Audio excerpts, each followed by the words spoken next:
Imagine clearing simple weeds on a windy morning, striking a random rock with your tool, and watching a single spark instantly ignite a multi-million-dollar disaster. On Monday morning, May 18, 2026, that exact nightmare became a terrifying reality in Ventura County, California. Within minutes, a small brush fire exploded into a fast-moving wall of flames, now famously dubbed the Sandy Fire. Driven by fierce, dry gusts of wind, the blaze tore through nearly 200 acres of land in less than an hour, consuming multiple structures and forcing entire neighborhoods to flee for their lives. Is this a grim warning of a highly destructive and volatile fire season ahead? Or can the courageous first responders stop this monster before it completely wipes out an entire community? Today, we take you inside the unfolding chaos of the Simi Valley emergency. The terrifying ordeal began shortly after 10 o'clock in the morning near the 600 block of Sandy Drive, close to the beautiful Sycamore Park in Simi Valley. Initial emergency calls reported a small, routine brush fire covering just about one single acre. But in Southern California, conditions can turn a tiny flame into an absolute inferno in the blink of an eye. The region was already under an elevated fire weather advisory with low humidity and strong, gusty winds sweeping through the canyons. Witnesses watched in absolute horror as the fire breached the hillsides, using the parched vegetation as pure fuel. By the time the first fire engines arrived on scene, the flames were already moving with a speed that left experienced captains breathless, pushing a massive plume of black smoke straight into the sky. As the winds pushed the fire directly toward residential properties, local authorities had no choice but to trigger immediate emergency protocols.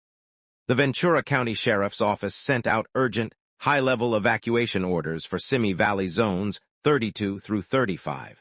This encompassed the critical areas south of Royal Avenue, east of Madera Road, west of Edison Road, and north of the Albertson Fire Road. Families were given only minutes to grab their precious belongings, pets, and paperwork before running to their vehicles. At the exact same time, neighboring schools went into immediate lockdowns to protect students from the heavy, suffocating smoke, while evacuation warnings were expanded into nearby Thousand Oaks, leaving thousands of local residents in a state of absolute suspense.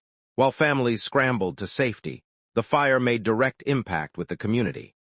Aerial news footage from the scene captured a heartbreaking scene as the aggressive flames successfully jumped defensive lines and began burning multiple structures. At least one home was completely destroyed, while ground crews fought desperately with hoses to save the surrounding properties from sharing the exact same fate. To combat this rapidly moving disaster, the Ventura County Fire Department immediately called for a second alarm response. This massive mobilization brought in dozens of engines, specialized hand crews, heavy bulldozers, and an armada of air resources, including massive water-dropping helicopters and fixed-wing air tankers dropping bright pink fire retardant across the ridge lines. But as the smoke begins to settle and firefighters scramble to reach containment, the most shocking twist of the entire story has emerged regarding how this massive disaster actually started. Law enforcement officials confirmed that a local caller contacted emergency services, admitting that he might have accidentally sparked the entire blaze himself. The individual was actively clearing dry brush in the canyon area when his tool accidentally struck a hard rock, creating a microscopic spark that immediately caught fire in the wind-driven grass.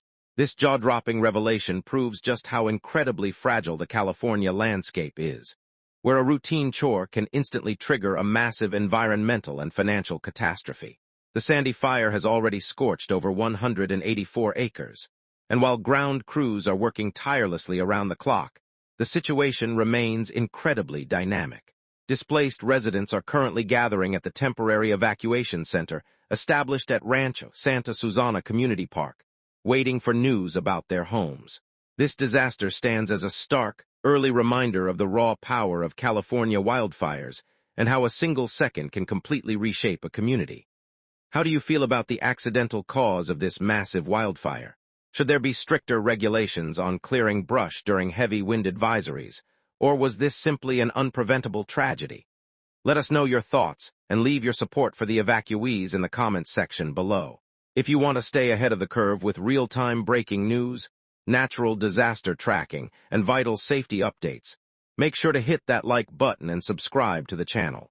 Thank you for watching, stay safe, and we will see you in the next critical update.